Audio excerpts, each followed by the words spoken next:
केंद्र सरकार की एडवाइजरी के बाद जहां एक और अधिकांश राज्यों में मठ मंदिर और अन्य धार्मिक पूजा स्थल खुल चुके हैं, तो वहीं पृथ्वी पर साक्षात मोक्ष धाम कहे जाने वाले बद्री नारायण मंदिर की यात्रा अभी शुरू नहीं होगी।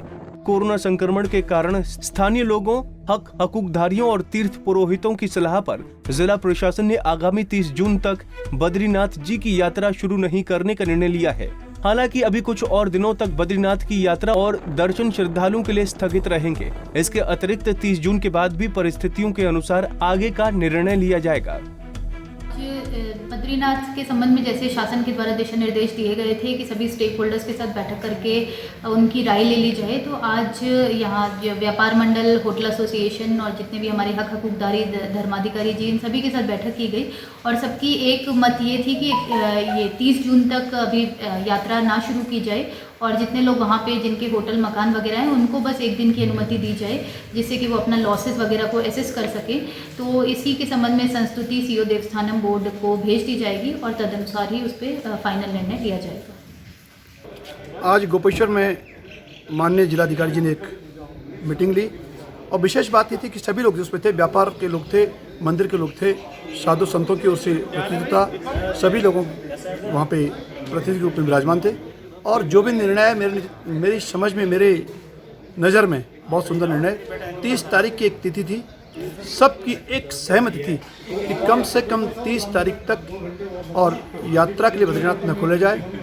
लोगों का निवेदन था कि कुछ लोकल लोगों को तक, तो बात ये हुई कि जैसी स्थिति आज वैसी रखी जाए और 30 तारीख के बाद ही किसी लोकल को या किसी को वहाँ पर जाने की अनुमति दी जाए और भगवान की पूजा परंपराएं जैसी चल रही वैसी चलती रहें। साथ ही एक और बात सामने आई, वहीं रुद्रप्रयाग में भी राज्य सरकार द्वारा जारी गाइडलाइंस के अनुसार जिला अधिकारी द्वारा जिला कार्यालय में तीर्थ पुरोहितों के साथ वार्ता की गई। बैठक में जिला अधिकारी ने कहा कि तीर्थ पुरोहित समाज के सुझाव को देवस्थानम बोर्ड को प्रेषित किया जाएगा।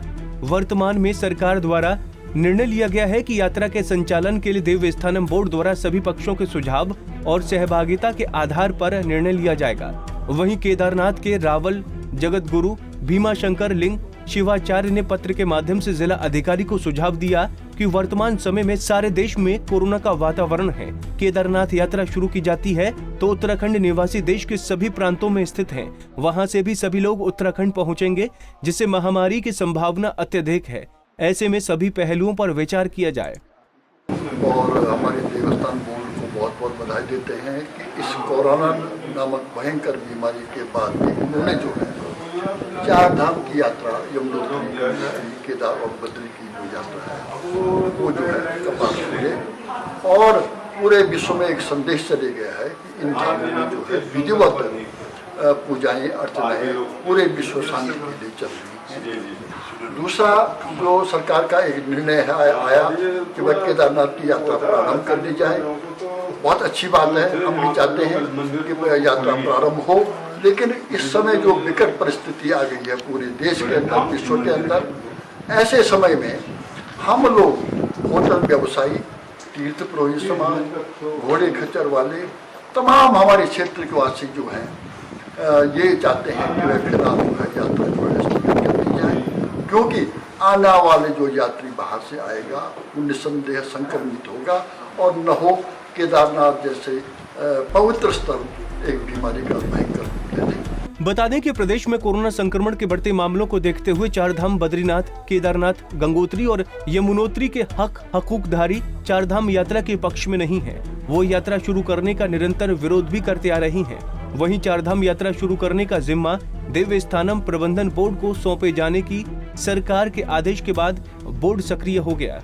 पंजाब केसरी टीवी के लिए चमोली से पूरन सिंह और रुद्रप्रयाग से भूपेंद्र भंडारी की रिपोर्ट।